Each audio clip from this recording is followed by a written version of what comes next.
A detective knocked on my door and said, "Your adopted daughter has been reported missing by her biological parents." I stared at the badge. Detective Lorraine Kemp.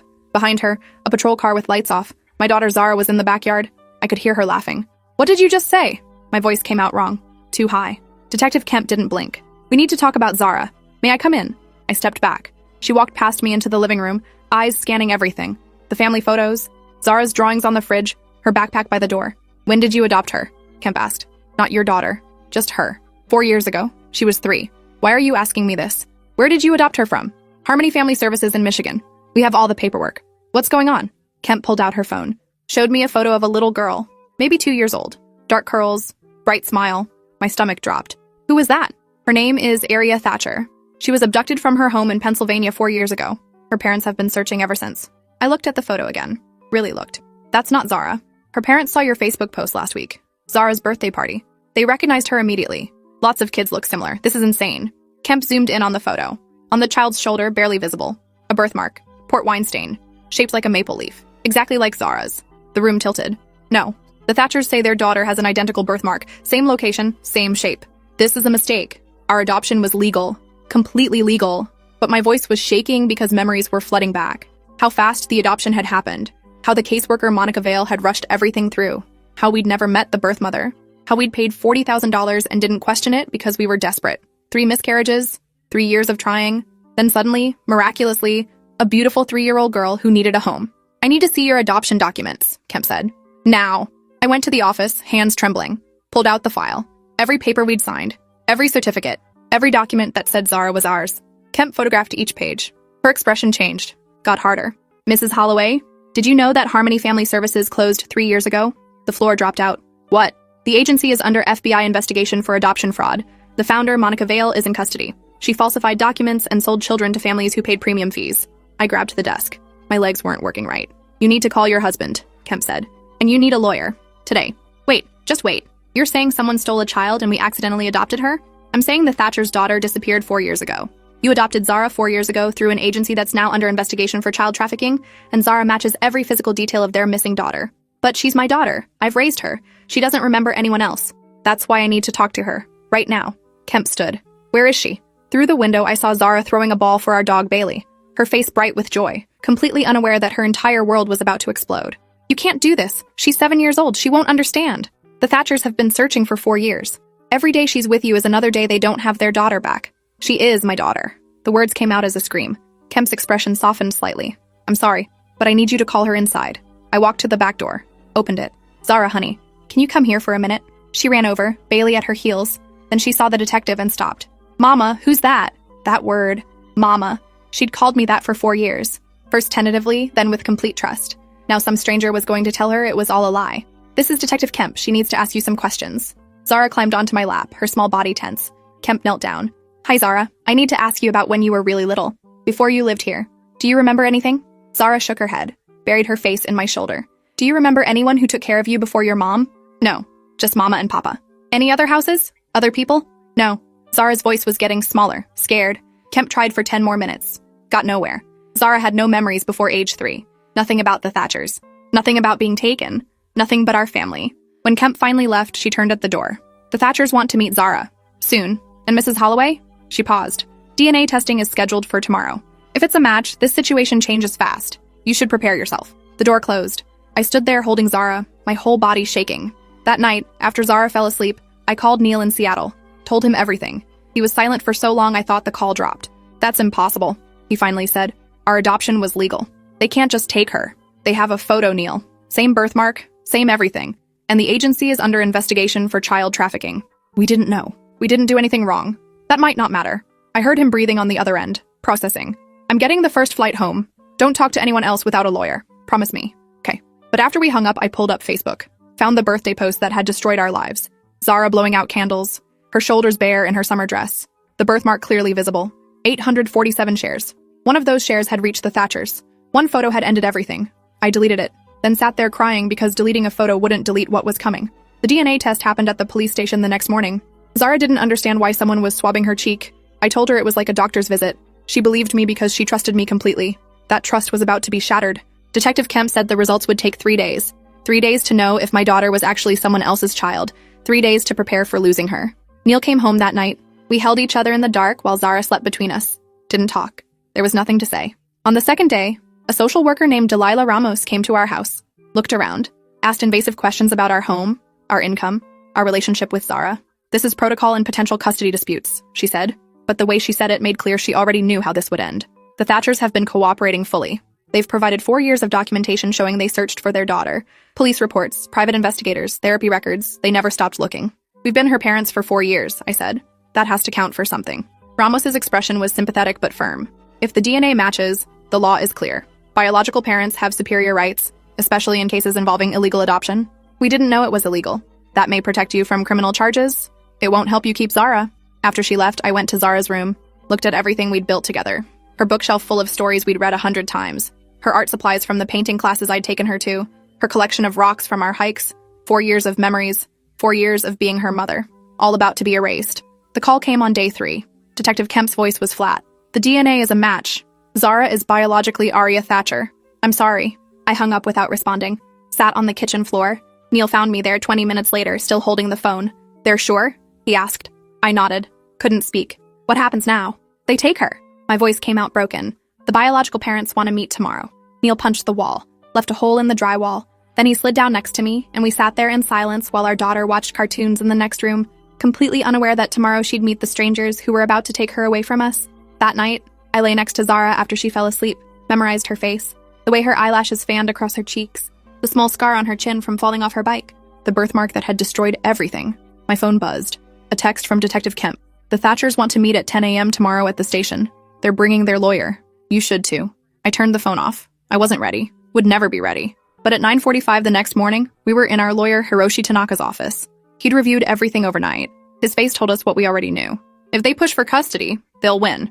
Your adoption was based on fraudulent documents. Legally, you have no claim." "She doesn't remember them," Neil said.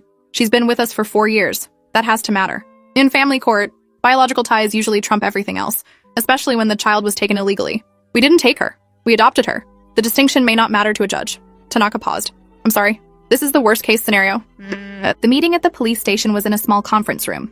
Detective Kemp was there, Delilah Ramos, a child psychologist named Dr. Yolanda Pierce, and 2 people I'd never seen before but instantly hated, David and Simone Thatcher. They looked like they'd been through hell. Simone's hair was gray at the temples despite being maybe 40. David's eyes had dark circles so deep they looked bruised. They stared at the photo of Zara on the table like they were starving and it was food. "Thank you for coming," Simone said. Her voice shook. "We know this is devastating for you, but she's our daughter. We've been searching for 4 years. Her name is Zara," I said. "Not Aria. Zara.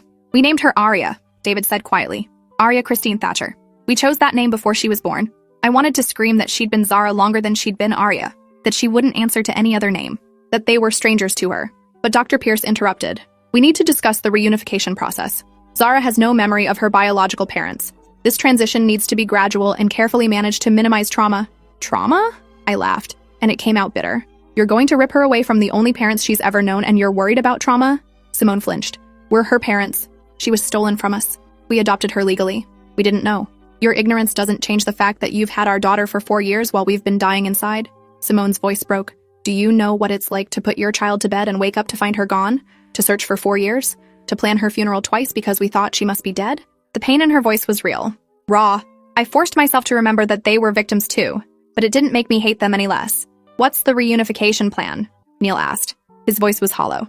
Dr. Pierce pulled out a document. "We start with supervised visits. Short at first. 30 minutes. The Thatchers will meet Zara in a neutral location with you present. We gradually increase contact while decreasing your presence. And then, eventually overnight visits, then custody transfer." "How long?" My voice was barely a whisper. 4 to 6 weeks. Typically. 6 weeks. I had 6 weeks left as Zara's mother. Simone was crying now. David had his arm around her. They looked like people who'd been underwater for 4 years and were finally breaking the surface. I wanted to feel sorry for them. Instead, I felt rage. The first visit was scheduled for the next day. A community center with a playground. 30 minutes. We were supposed to introduce Zara to some friends and see how it went. That night, I tried to explain to Zara that she'd be meeting some new people tomorrow. She asked if they were nice. I said yes, even though I wanted to say no. "They're here to take you away from me." She asked if Bailey could come. I said no. She pouted but accepted it because she trusted me. That trust was a knife in my chest. The next morning, we drove to the community center in silence. Zara chattered about wanting to play on the swings, didn't notice Neil's white knuckles on the steering wheel or my hands shaking in my lap. The Thatchers were already there, waiting on a bench. Simone stood when she saw us, her whole body trembling. David put a hand on her arm, steadying her. Dr. Pierce met us at the entrance. Remember, this is just an introduction. Let Zara set the pace. No pressure. We walked over. Zara held my hand tight. She could sense something was wrong. Zara, honey, these are Mr. and Mrs. Thatcher. They wanted to meet you. Simone knelt down, tears already streaming. Hi, sweetheart. We've been looking forward to meeting you. Zara pressed against my leg. Hi. David's eyes were locked on her face like he was memorizing every detail. You've grown so much. You're so beautiful. Zara looked up at me, confused. Mama, why is he crying? 'Cause you're his daughter and he hasn't seen you in 4 years. Because we stole you, even though we didn't know it. Because everything is about to fall apart. He's just happy to meet you, I managed to say. Simone pulled out a stuffed rabbit from her bag. This was yours when you were little. We kept it. We hoped we'd be able to give it back to you someday. Zara took it cautiously, examined it. It's old, 4 years old. You used to sleep with it every night. You called it Bun Bun. Something flickered across Zara's face. Recognition? Memory? Then it was gone. I have a dog named Bailey, she said. He sleeps with me now. Simone's face crumpled, but she nodded. I'd love to hear about Bailey. They talked for 30 minutes. Stilted, awkward conversation. Zara warmed up slightly, chattering about school and her friends. The Thatchers hung on every word like it was oxygen. When time was up, Simone asked if she could hug Zara. Zara looked at me for permission. I nodded, even though it killed me. Simone held her for maybe 10 seconds. When she pulled back, she was sobbing. Thank you for taking care of her, Simone said to me. I know this is impossible for you, but thank you for loving her when we couldn't. I didn't trust myself to speak, just nodded. In the car, Zara asked why Mrs. Thatcher was so sad. I said she just really liked meeting her. Zara accepted this because she was 7 and trusted me to tell her the truth. That trust was getting harder to bear. The visits increased, twice a week, then every other day, an hour each time. The Thatchers brought toys, books, photos of their house, tried to build connection. Zara was polite but distant. She didn't remember them. To her, they were just nice strangers who gave her presents. After 2 weeks, Dr. Pierce said we needed to start telling Zara the truth. She needs to understand who the Thatchers are before we move to overnight visits. She's 7, I said. How do we explain that her entire life is a lie? Carefully, honestly, with support. That night, Neil and I sat Zara down. My throat was so tight I could barely breathe. Sweetheart, we need to talk to you about something important. About the Thatchers. The nice people with all the toys? Yes. The thing is... I couldn't say it. The words stuck in my throat. Neil took over. Zara, you know how you were adopted? How you came to live with us when you were 3? She nodded. We'd always been honest about the adoption. Mr. and Mrs. Thatcher are your birth parents. They're your biological mom and dad. Zara looked confused. But you're my mama and papa. We are, and we always will be. But the Thatchers are your biological parents. You lived with them when you were a baby. I don't remember them. We know, but they remember you, and they love you very much.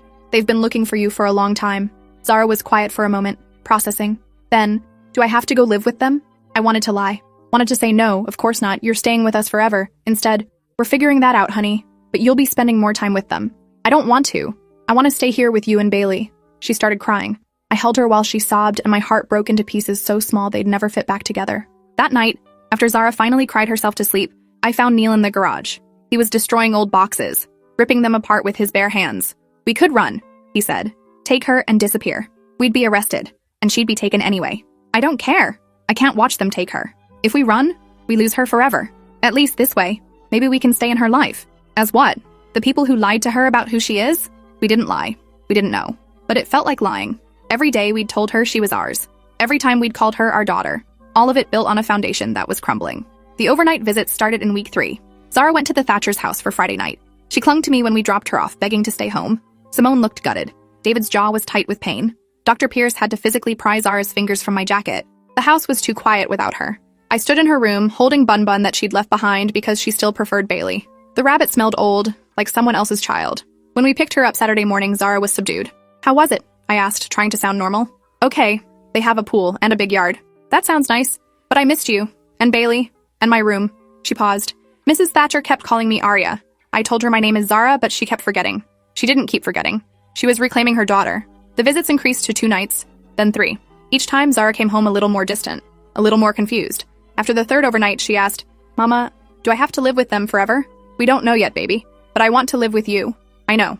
We want that too. But want didn't matter. The law mattered. And the law said she belonged to the Thatchers. In week 5, our lawyer called. The Thatchers are filing for full custody. The hearing is in 2 weeks. I need to be honest with you. The odds aren't good. What are our chances? Maybe 10%. You adopted her through fraud, even unknowingly. They're her biological parents who were victims of a crime. The court will side with them. So that's it? We just lose her? You can fight, but fighting might make things worse. Drag out the transition. Traumatize Zara more. And if we don't fight, you petition for visitation rights. Maybe the Thatchers agree to ongoing contact. Maybe they don't. So we beg them for permission to see our own daughter. She's not legally your daughter. She never was. I hung up and screamed. Just screamed until my throat was raw. Then I pulled myself together because Zara would be home in an hour and I couldn't fall apart in front of her. That night, David Thatcher called. Mrs. Holloway, I know this is hard, but I wanted to talk to you about the transition. Simone and I have been discussing it. What is there to discuss? You're taking her. We don't want to cut you out completely. We see how much Zara loves you. We're willing to agree to visitation. My heart jumped. Really? Once a month? Supervised. For a few hours? Once a month. After 4 years of every day. After being her mother in every way that mattered. That's not enough. It's what we're comfortable with. You've had 4 years with our daughter. We deserve time to rebuild our family without interference. Interference? I raised her. I'm her mother. You're not her mother. You're the woman who unknowingly received stolen property. His voice was cold. Be grateful we're offering anything at all. He hung up. I threw the phone across the room. It shattered against the wall. The custody hearing was worse than I'd imagined. The Thatchers' lawyer painted us as either criminally negligent or willfully ignorant, showed how we'd paid premium fees without questioning why, how we'd never asked to meet the birth mother, how we'd accepted a too-good-to-be-true situation because we were desperate. Our lawyer argued we'd been victims too, deceived by a sophisticated fraud operation, but the judge wasn't sympathetic. The issue before this court is simple. Who has the superior legal right to this child? The biological parents who never consented to adoption, or the adoptive parents whose adoption was based on fraud? He ruled from the bench. Custody is awarded to David and Simone Thatcher. The adoption is hereby vacated. Mrs. and Mr. Holloway will have supervised visitation once monthly for 2 hours. Once a month, 2 hours. After 4 years of being her mother. The Thatchers stood, relief flooding their faces. We sat frozen. It was over. The transition happened fast. Too fast. Zara had 1 week to say goodbye to her life with us. 1 week to pack up her room. 1 week before she moved to Pennsylvania with strangers. She didn't understand. Kept asking why she had to go. Why she couldn't stay with us. I had no answers that didn't break her heart more. The night before she left, I lay next to her in her bed. She was crying softly. Mama, will you forget me? Never. Never, baby. I could never forget you. What if I forget you? You won't. We'll still see each other once a month. That's not enough. I know. I pulled her closer. But wherever you are, whatever happens, you're my daughter. Always. Nothing can change that. The judge said I'm not. The judge is wrong. Being a mother isn't about biology or paperwork. It's about love. And I love you more than anything in this world. She cried herself to sleep in my arms. I stayed there all night, memorizing the weight of her, the sound of her breathing, the way she held Bunbun now because Bailey couldn't come with her. In the morning, the Thatchers came to pick her up. They were kind, promised to send photos, said we could call once a week. It wasn't enough, would never be enough, but it was all we'd get. Zara clung to me at the door. Please don't make me go. Please, Mama. I wanted to scream, to fight, to run. Instead, I kissed her forehead. You're going to be okay. The Thatchers love you so much, and we love you. That doesn't change. But I want to stay with you. I know, baby, I know. Simone knelt down, gentle. Arya, we have Bailey's brother at home. A puppy. He's waiting to meet you. Zara looked up at me. Bailey has a brother? He does, Simone said. And he misses his family just like we've missed you. Slowly, heartbreakingly, Zara let go of my hand and took Simone's. They walked to the car. Zara looked back once. Waved. I waved back, forcing a smile until they drove away. Then I collapsed. Neil caught me. We held each other and cried like our daughter had died. Because in a way, she had. Zara was gone. Arya was going home. The first month was hell. 1 supervised visit at a neutral location. Zara, now Arya, was quieter, more withdrawn. She hugged me but didn't cling. Talked about her new school, her new dog, her new room. Called Simone Mom once, then corrected herself. Apologized to me. That apology broke something that hadn't already been broken. The social worker monitoring our visit said this was normal. She's adjusting. Building attachment to her biological parents. It's healthy. Healthy for whom? Not for us. Not for Zara, who looked confused and sad even as she described her new life. By month 3, the visits got easier and harder simultaneously. Zara seemed more settled, happier, less torn. She called the Thatchers mom and dad without correcting herself, talked about home and meant Pennsylvania. We were becoming the people she used to live with, the ones she saw once a month for 2 hours. After 6 months, Simone called. Arya's therapist thinks the monthly visits are disrupting her progress, reminding her of the past when she needs to focus on the present. What are you saying? I already knew. We think it's best if we take a break from visits. Let her fully integrate into our family. You're cutting us off. Just temporarily. Maybe in a year, when she's more stable. You promised we could stay in her life. And we kept that promise. For 6 months. But our daughter's well-being comes first. She's my daughter too. No, she's not. She never was. Simone hung up. That was it. No more visits, no more calls, no more Zara. I called our lawyer. He said we could fight, but it would take months and probably fail. The Thatchers had full custody. They could restrict visitation at their discretion. We had no rights. A year passed. We sent cards on Zara's birthday. Christmas. Never got responses. Didn't know if she even received them. Our lives became a ghost story. The house was too big, too quiet. We left Zara's room exactly as it was. Sometimes I'd sit in there and just breathe. Tried to remember what it felt like to be her mother. Then, 18 months after Zara left, our doorbell rang. I opened it and my heart stopped. Zara, 14 years old, tall, beautiful, alone. "Hi," she said. Her voice was uncertain. "I know I'm not supposed to be here, but I had to see you." "How did you get here?" "Bus. I told my parents I was going to a friend's house." She paused. "I've been planning this for months. I should have called the Thatchers immediately. Should have sent her home. Instead, I pulled her into my arms and held her while she cried. "I remember you," she whispered. "I tried to forget, tried to move on. But I remember. You're my mom too." We sat in the living room. She told me about her life with the Thatchers. It was good. They loved her, gave her everything. But there was a hole where we'd been. "They told me you didn't want to see me anymore," Zara said. "That you'd moved on. We sent cards, tried to call. They cut us off." Her face hardened. "They lied. They said you abandoned me." "Never. We wanted you every single day." We talked for 3 hours. She asked about Bailey, who died the previous year, cried when I told her, asked about her old room. I showed her. She stood in the doorway, taking it in. "You kept everything." I couldn't let go. She turned, tears streaming. "I don't know who I am anymore. Aria, Zara, theirs, yours. I feel like I'm two different people and neither one is complete. You're both. You get to be both. The Thatchers won't see it that way. When they find out I came here, they'll be furious. Then don't tell them. It was wrong. I knew it was wrong. But I didn't care." She visited twice more over the next month. Secret meetings, stolen time. Each visit she seemed lighter. More herself. Then Simone called. "I know Zara's been seeing you. She's been lying to us, sneaking behind our backs. She needs us. We're part of her life whether you like it or not. You're the past. We're her family. She can have both. Not according to our therapist, not according to the court order. If you contact her again, I'm filing a restraining order. You can't keep her from us forever. Watch me." Click. Zara came one more time. I told her we had to stop. "They're going to file legal action. We could lose the chance to ever see you again. I don't care. I need you. I need you too, but not like this. Not by breaking the law and making things worse." She cried. I cried. We held each other and said goodbye again. She left and I thought that was it, the final ending.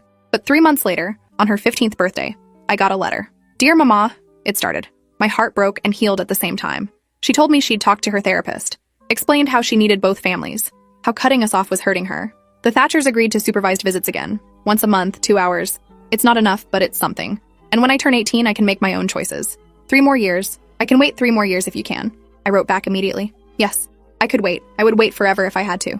The visits resumed. Awkward at first. A social worker watching every interaction. But slowly, month by month, we rebuilt. Found a new normal. Not what we'd lost. Something different. Something possible. When Zara turned 18, she came to us first.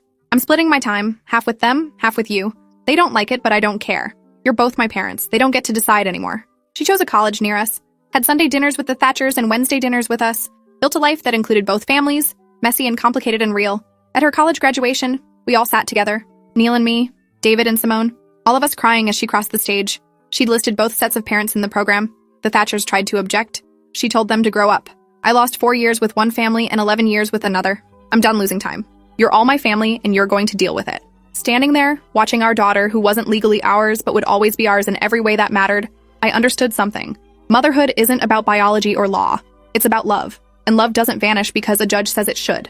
7 years after a detective knocked on our door and destroyed our world, Zara called us with news. She was pregnant. We were going to be grandparents. All 4 of us. The Thatchers and us. She'd already decided the baby would know all of them. Because family, she said, isn't about who has the right paperwork. It's about who shows up. And you all showed up, even when it was impossible. The day her daughter was born, we all stood around her hospital bed.